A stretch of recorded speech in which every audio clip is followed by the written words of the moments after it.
now that you mentioned the importance of vitamin D, doctor, the funny thing is, India being a tropical country, we have ample amount of sun. Don't you find it funny that most Indians are vitamin D deficient? ಅದಕ್ಕೆ ಒಂದು 2-3 ಕಾರಣ ಇದೆ. ಒಂದು, fair skin ಇದ್ದರೆ vitamin D3 absorption ಚೆನ್ನಾಗಾಗುತ್ತೆ. ನಮ್ಮಲ್ಲಿ ಸ್ವಲ್ಪ brown and dark skin ಇರೋದ್ರಿಂದ ಮೆಲನಿನ್ ಕಂಟೆಂಟ್ ಜಾಸ್ತಿ ಇರುತ್ತೆ. ಆ ಮೆಲನಿನ್ ಕಂಟೆಂಟ್ ಜಾಸ್ತಿ ಇರೋದ್ರಿಂದ ಆ UV ರೇಸ್ ಬಿದ್ದಾಗ್ಲೂ ಕೆಲವೊಂದು ಅಬ್ಸಾರ್ಪ್ಷನ್ ಪ್ರಾಬ್ಲಮ್ಸ್ ಇರುತ್ತೆ. ಹಂಗಂತ ಆಗೋದೇ ಇಲ್ಲ ಅಂತ ನಾನು ಹೇಳ್ತಾ ಇಲ್ಲ. ಫೇರ್ ಸ್ಕಿನ್ ಅವರಿಗೂ ನಮಗೂ ಒಂದು ಸ್ವಲ್ಪ ಅದರಲ್ಲಿ ನಾವು ಡಿಸಡ್ವಾಂಟೇಜಲ್ಲಿ ಇರ್ತೀವಿ. So we need to get little more exposure.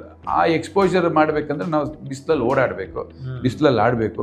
ಈ ನಡುವೆ ನಮ್ಮದು ಔಟ್ಡೋರ್ ಗೇಮ್ಸ್ಗಿಂತ ಜಾಸ್ತಿ ಇಂಡೋರ್ ಗೇಮ್ಸ್ ಆಗಿಬಿಟ್ಟಿರೋದ್ರಿಂದ, especially after Covid indoor games ಎಲ್ಲರೂ ಮೊಬೈಲಲ್ಲಿ ಆಟ ಆಡ್ತಾರೆ, TV ನೋಡ್ತಾರೆ, ನೆಟ್ಟಲ್ಲಿ ಇರ್ತಾರೆ. ಅದ್ರ ಬದಲು ಫೀಲ್ಡಲ್ಲಿ ಹೋಗಿ ಆಟ ಆಡಿ ಅಥವಾ ಎಕ್ಸಸೈಸ್ ಮಾಡಿ ಓಡಾಡುವಂಥ ಪ್ರಮೇಯನ ಕಮ್ಮಿ ಆಗಿರೋದ್ರಿಂದ vitamin D3 is a free vitamin. ಇವಾಗ ಎಷ್ಟೊಂದು ವಿಟಮಿನ್ಸ್ಗೆ ನಾವು ಕಾಸು ಕೊಟ್ಟು ತಗೊಳ್ಬೇಕಾಗತ್ತೆ. It's a free vitamin, sunshine vitamin ಅಂತ ಹೇಳ್ತೀವಿ. ಬಿಸಿಲಲ್ಲಿ ಓಡಾಡಿದ್ರೆ ಸಾಕು, ಬಾಡಿ ಸೂರ್ಯ ಕಿರಣಗಳು ನಮ್ಮ ಚರ್ಮದ ಮೇಲೆ ಬಿದ್ದರೇನೆ ನಮ್ಮ ಸ್ಕಿನ್ ಪ್ರೊಡ್ಯೂಸ್ ಮಾಡುತ್ತೆ ವಿಟಮಿನ್ D3ನ. ಅದು ಪ್ರೊಡ್ಯೂಸ್ ಮಾಡಿದ ತಕ್ಷಣ ಅದು ಆ್ಯಕ್ಟಿವ್ ಫಾರ್ಮಲ್ಲಿ ಇರಲ್ಲ, ಅದು ಲಿವರಲ್ಲಿ, ಕಿಡ್ನಿನಲ್ಲಿ ಅದು ಆ್ಯಕ್ಟಿವ್ ಫಾರ್ಮ್ ಬರುತ್ತೆ. ಆ ಆ್ಯಕ್ಟಿವ್ ಫಾರ್ಮ್ ಬಂದಾಗ ವಿಟಮಿನ್ D3ನೇ ನಿಮ್ಮನ್ನು ಬೋನ್ ಸ್ಟ್ರಾಂಗ್ ಮಾಡಲ್ಲ. Vitamin D3 helps in the absorption of calcium.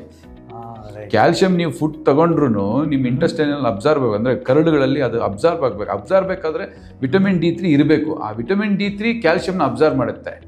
So ಅದಕ್ಕೋಸ್ಕರ ವಿಟಮಿನ್ D3 ನಮ್ಗೆ ತುಂಬ ಇಂಪಾರ್ಟೆಂಟು. ಕ್ಯಾಲ್ಶಿಯಂನ ಅದನ್ನು ಬಾಡಿ ಅಬ್ಸಾರ್ಬ್ ಮಾಡಿಕೊಂಡು ಬ್ಲಡ್ಡಲ್ಲಿ, ಬೋನಲ್ಲಿ ಡೆಪಾಸಿಟ್ ಮಾಡೋದಕ್ಕೆ ವಿಟಮಿನ್ D3 ಕಾರಣ.